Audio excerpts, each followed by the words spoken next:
Sakkizinchi masala. Tana massasi 70 kilogramm bo'lgan odamning bir kunlik qabul qilgan oziq moddalarining parchalanishidan hosil bo'lgan energiya miqdori 3000 kilokaloriyani tashkil etsa, shu odamning asosiy moddalar almashinuvi uchun sarflanmagan energiya necha foizni tashkil etadi?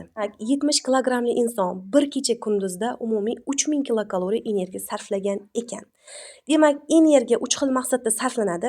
70 kilogrammli inson uchun o'zgarmas qiymat 1680 kilokaloriya asosiy moddalar almashinuvi uchun sarflanadi. Agar massa boshqacha berilganda edi, proporsiya orqali uni o'zgartirib olar edik. Endi bizdan asosiy moddalar almashinuviga sarflanmagan energiyani so'ragani uchun uni ayirib olamiz. Javob 1320 kilokaloriya kelib chiqdi.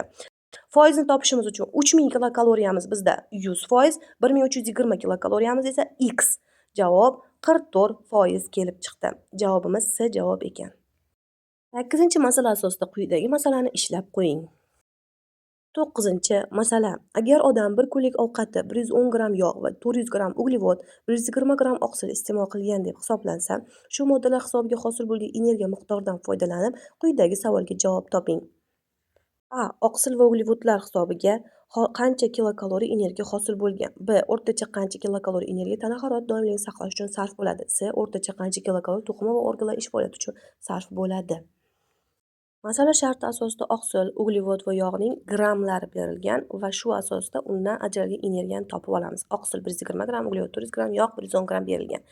Demak, 120 ni 4,1 ga ko'paytirish orqali undan 492 kilokaloriya ajralganligini bilib olish mumkin. Uglevodni 400 ni 4,1 ga ko'paytirish orqali esa undan 1640 kilokaloriya ajralganligini bilib olishimiz mumkin. Yog'ni 110 ni 9,3 ga ko'paytirish orqali 1023 kilokaloriya ajralganligini bilishimiz mumkin. Umumiy energiyamiz esa ularning yig'indisi esa 3155 kilokaloriyani tashkil qiladi. Masala shartida oqsil va uglevoddan ajralgan energiyani so'ragan. Ya'ni oqsildan ajralgan energiya 492 kilokaloriya, uglevoddan ajralgan energiya esa 1640 kilokaloriyani tashkil qiladi va ularni ikkalasini qo'shsak 2132 kilokaloriya ekan. Demak, umumiy energiyaning 3dan 1 qismi tana harorati uchun, 3dan 2 qismi esa ichki organlar faoliyati uchun sarflanadi. Shundan kelib chiqib umumiy energiyamiz 3, bir qismimiz esa x, ya'ni tana haroratini topishimiz uchun quyidagi proporsiyani yechamiz. Javob yaxlitlasak 1051 ga teng bo'ladi. Keyin ichki organlar faoliyatini topishimiz uchun esa demak 3155 imiz 3, ikki qism, ya'ni ichki organlarni topish uchun uni x qilib olamiz. Javob 2103 ga teng bo'ladi. Javobimiz A javob ekan. 9-chi masala asosida quyidagi masalani ishlab qo'ying. 10-chi masala. 14 yoshli bola bir kecha kunduz davomida ovqat tarkibida 450 gramm uglevod va noma'lum miqdorda oqsil va yog' iste'mol qildi. Ovqatdan ajralgan umumiy energiya 13570 kilojoul ga teng. Ovqat tarkibida yog'dan ajralgan energiya uglevoddan ajralgan energiyaning necha foizini tashkil qiladi? Oqsil va yog'ning miqdori teng. Masala shartiga ko'ra uglevod miqdori 450 gramm berilgan, lekin bizda oqsil va yog' miqdori berilmagan, lekin ularning miqdori teng deyilgan. Shuning uchun ham oqsil va yog'ni x grammdan qilib olamiz. Va shunga ko'ra umumiy energiyamiz 13570 kilojoul deyilgan. Shu asosida kilojoulda har birining energiyasini topamiz. Misol uchun x ni 17,16 ga ko'paytiramiz. Uglevod 450 gramm, 450 ni 17,16 ga ko'paytiramiz. 7920, 7920. Yog'ni x ni 38,9 ga ko'paytiramiz. Ya'ni 38,9 x kelib chiqadi. Bu asosda tenglama tuzib olamiz. Bizda oqsil, uglevod, yog'ning ajralgan energiyasi va umumiy energiya berilgan.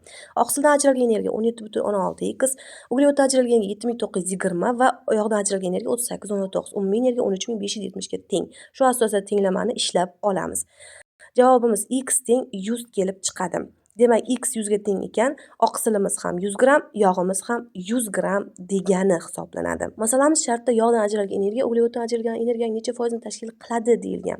Shu asosda birinchi bo'lib uglevoddan ajralgan energiya 7920 kilojoul, yog'dan ajralgan energiyani topishimiz uchun 38,9 ni 100 ga ko'paytirib olamiz. Ya'ni x teng 100 ga teng bo'lgani uchun. Demak, javob 3890 yog'dan ajralgan energiya kelib chiqadi. Demak, uglevoddan ajralgan energiyamizni 100%, yog'dan ajralgan energiyamizni esa x deb olamiz. 3890 100 ga ko'paytirib 7920 ga bo'lamiz. X teng 49%. Va javob 49% ekan. Javobimiz C javob. 10-chi masala asosida quyidagi masalani ishlab qo'ying. 11-masala. Abituriyentning 1, 2, 3-kuni iste'mol qilgan ovqat tarkibidagi oqsil nisbati quyidagicha: 1:1,08. Birinchi kun va uchinchi kun iste'mol qilingan uglevod miqdori teng. Ikkinchi kun iste'mol qilingan uglevod miqdori 400 gramm bo'lib, shu kuni iste'mol qilingan oqsil va yog' miqdori yig'indisidan 180 grammga ko'p. Sulaymon birinchi kun 110 gramm yog' iste'mol qilib, qolgan har kuni yog' iste'molini 10 grammga kamaytirib borgan bo'lsa va 3 kun davomida jami hosil qilgan energiya miqdori 9350 kilokaloriyani tashkil qilsa, birinchi kun uglevoddan hosil bo'lgan energiya va uchinchi kun yog'dan hosil bo'lgan energiya farqini toping. Demak, masala shartiga ko'ra ovqat 3 kun davomida iste'mol qilingan. Shunga ko'ra oqsil, yog' va uglevod ham 3 kun davomida iste'mol qilingan deb hisoblaymiz va quyidagi jadval ko'rinishida ifodalaymiz. Demak, oqsilning o'sha 3 kun davomida iste'mol qilingan massa nisbati 1,208 qilib olingan. O'sha massa nisbatlarini har bir kunga qo'yib, ularning yoniga x ni qo'yib chiqsak, demak, noma'lum sonlar kelib chiqadi. Massa nisbati asosida shu tarzda ishlaymiz. Biz bilmaymiz oqsildan har kun ajralgan energiyani, lekin ularning massa nisbatini bilamiz. Xo'p, yog'dan ajralgan energiya esa har kuni 10 grammdan kamayib borgan. Ya'ni birinchi kun 110 gramm, ikkinchi kun 100 gramm, uchinchi kun 90 grammga teng bo'lgan. Uglevod esa faqatgina ikkinchi kun 400 gramm iste'mol qilinganligini bilamiz xolos, lekin birinchi kun va uchinchi kun qancha iste'mol qilingan bilmaganligimiz uchun, lekin birinchi kun va uchinchi kundagi miqdor bir xil teng deb olinganligi uchun ularni bir xil son, ya'ni y qilib olamiz. Lekin bizda uglevod, ikkinchi kun iste'mol qilingan uglevod, ikkinchi kun iste'mol qilingan oqsil va yog'ning massasi yig'indisidan 180 grammga ko'p deyilgan. Shuning uchun 400 dan 180 ni ayirib olsak, ikkinchi kun iste'mol qilingan oqsil va yog'ning massasining yig'indisi kelib chiqadi. Va shu tarzda 400 dan 180 ni ayirsak, demak 220 ekan. Shu tariqa qolgan 1,2x, ya'ni oqsilning massasi va yog'ning massasi 100 grammni qo'shib olsak, demak javob 220 ekan. Shu tarzda tenglamani ishlab olamiz. X teng 100 kelib chiqdi. X teng 100 kelib chiqqandan keyin, demak, x ni joyiga bemalol 100 larni qo'yib chiqasiz va oqsilning har kunlik grammlari kelib chiqadi. Shu har kunlik grammlarni qo'shib chiqsangiz, umumiy 300 gramm kelib chiqadi. Hisoblab chiqsangiz bo'ladi bu narsani. Yog' ham umumiy 300 gramm ekan. 110, 190 ni qo'shsak.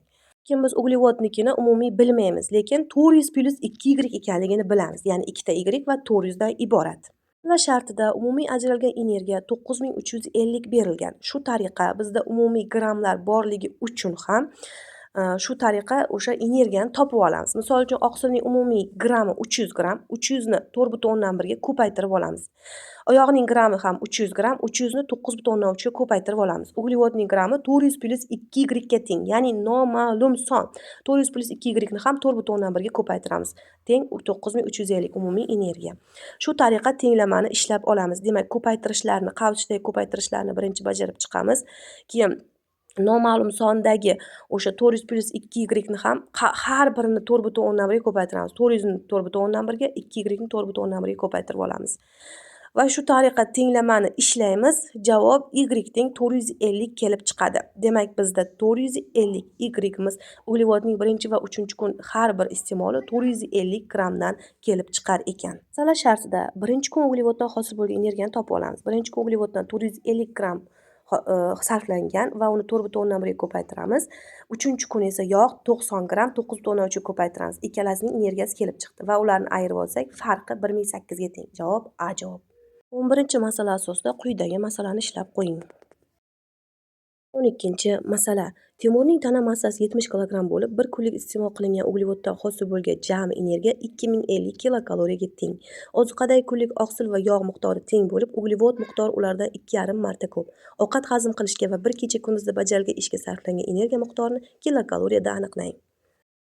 Bu yerda umumiy masala ishlab ko'rsatilgan va uni bosqichma-bosqich tushuntirib beraman. Bizning masala shartimizda uglevoddan ajralgan energiya 2050 kilokaloriya berilgan. Endi 2050 kilokaloriyadan grammni topib olishimiz uchun 2050 ni 4,1 ga bo'lib olamiz.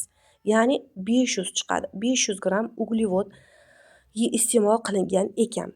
Endi oqsil va yog'ning massasining yig'indisi 2,5 marta kam ekan uglevod massasidan. Shuning uchun 500 ni 2,5 ga bo'lsak, oqsil va yog'ning massasining yig'indisi kelib chiqadi. 500 ni 2,5 ga bo'lsak, demak 200 kelib chiqdi. Oqsil va yog' massasi teng bo'lganligi uchun 200 ni teng 2 ga bo'lib olamiz. Ya'ni teng 100 grammdan ekan. Endi oqsil uglevod yog'ning har birining massasi keltirib chiqarilgandan keyin ular asosida demak ulardan ajralgan energiyani topib olamiz. 100 ni 4,1 ga ko'paytiramiz 410 kilokaloriya, 100 ni 9,13 ga ko'paytiramiz 930 kilokaloriya yog'dan ajralgan ekan.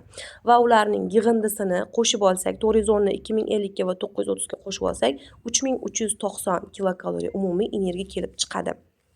Demak, asosiy moddalar almashinuvi uchun o'rtacha 70 kilogrammli odam 1680 kilokaloriya energiya sarflaydi. Masalamiz shartda ham 70 kilogramm berilgan. Demak, 1680 kilokaloriya o'zgarmaydi. Demak, bizda bajarilgan ishga va ovqat hazm qilishga sarflangan energiyani so'ragani uchun biza umumiy energiyadan 1680 ni ayirib olamiz. Ya'ni 3390 dan 1680 ni ayiramiz. Javob 1710 kilokaloriya. Ya'ni javobimiz A javob ekan. 12-masala asosida quyidagi masalani ishlab qo'ying. 13-masala. Mohidilning ovqat ratsionida oqsil, yog' va uglevodning umumiy miqdori 700 gramm bo'lib, oqsildan ajralgan energiya 410 kilokaloriyani tashkil etadi. Agar ovqat tarkibida yog'dan hosil bo'lgan energiya oqsilning parchalanishida hosil bo'lgan energiyadan 520 kilokaloriyaga ko'p bo'lsa, bir kecha kunduzda hosil bo'lgan jami energiyaning qanchasi tushki ovqatlanishdan hosil bo'lgan ratsional ovqatlanishning yuqori foiziga amal qilingan. Demak, masala sharti bo'yicha oqsil, uglevod, yog' berilgan, lekin bizda faqatgina oqsildan ajralgan energiya berilgan. Shuning uchun oqsildan ajralgan energiyamiz 410 kilokaloriyani 4,1 ga bo'lish orqali oqsilning massasini keltirib chiqaramiz. Ya'ni 100 gramm kelib chiqdi oqsilning massasi. Demak, oqsildan ajralgan energiya, ya'ni 410 kilokaloriyadan yog'dan ajralgan energiya 520 kilokaloriyaga ko'proq. Ya'ni 410 ga 520 ni qo'shsak, yog'dan ajralgan energiya kelib chiqadi. 410 ga 520 ni qo'shsak 930 kilokaloriya, demak yog'dan ajralgan energiya. Uning massasini topish uchun 930 ni 9,3 ga bo'lsak, yog'ning massasi kelib chiqar ekan. Bizda oqsil va yog'ning massasi bor 100 grammdan. Endi uglevod massasini topishimiz uchun umumiy oqsil, uglevod, yog'ning massasi 700 gramm berilgan. Demak, 700 grammdan oqsil va yog'ning 100 grammlik massalarini qo'shib ayirib olsak 500 gramm kelib chiqadi. Demak, uglevod massasi shu tariqa keltirib chiqarilar ekan. Uglevod massasi orqali undan ajralgan energiya 2050 kilokaloriya keltirib chiqarildi va umumiy yig'indisini qo'shish orqali ulardan ajralgan umumiy energiya 3390 kilokaloriya keltirib chiqarildi. Endi ovqatlanishning, demak, tushlik ovqatining yuqori foiziga amal qilingan holda ajralgan energiyani topamiz. Buning uchun 3390 kilokaloriyamiz 100%, 40%imizda esa X bo'ladi. 1356 kilokaloriya javobimiz B. 13-masala asosida quyidagi masalani ishlab qo'ying. 14-masala. Odam sutka davomida iste'mol qilgan 100 gramm oqsilning 70% hujayralardagi oqsil sinteziga sarf bo'ldi. Qolgan energiya almashinuvi jarayonida to'liq oksidlandi. Iste'mol qilingan 80 gramm lipidning barchasi dissimilyatsiya uchun sarflangan. Kun davomida iste'mol qilingan 400 gramm uglevodning 3% glikogenga zaxiralangan va qolgan qismi energiya hosil qilish uchun sarflangan. Energiya almashinuviga jalb qilingan uglevod, oqsil va lipid oksidlanishida hosil bo'lgan energiya miqdorini kilokaloriyada aniqlang. Demak, masalamizda oqsil, uglevod, yog'ning iste'mol qilingan grammlari va aynan energiya almashinuvi uchun sarflangan grammlarini topib olishimiz kerak. Demak, oqsilimiz 100 gramm iste'mol qilingan, shundan 70 grammi, 70% oqsil sintezi uchun sarflangan, qolganidan energiya hosil qilgan. Ya'ni qolgan 100 dan 70 ni ayirsak, demak 30% aynan energiya uchun sarflangan. Demak, 100 grammning 30% ni topib olsak, bu 30 gramm hisoblanadi. Ya'ni 30 grammdangina energiya hosil bo'lgan ekan. Demak, yog' 80 gramm iste'mol qilingan va hammasidan energiya hosil bo'lgan. Demak, 80 grammning hammasidan ham energiya hosil qilamiz. Uglevod esa 400 gramm iste'mol qilingan, lekin shuning 3% glikogen sifatida saqlangan. Qolgan 97% dan energiya hosil bo'lgan. Demak, 400 grammning buning uchun 97% ni topib olamiz proporsiya asosida. Demak, 388 gramm aynan energiya almashinuvi uchun sarflangan ekan uglevodda. Bizda o'sha aynan energiya almashinuvi uchun sarflangan grammlar kelib chiqdi va shular asosida har birining energiyasini topib chiqamiz va umumiy energiyani keltirib chiqaramiz. Demak, 30 ni 4,1 ga ko'paytiramiz 123, 38 388 4,1 ga ko'paytiramiz shu son, 8 9 dan 9ga ko'paytiramiz 744 kilokaloriya va umumiy yig'indisi esa 2457,8 kilokaloriya kelib chiqar ekan. Javobimiz B javob. 14-masala asosida quyidagi masalani ham ishlab qo'ying.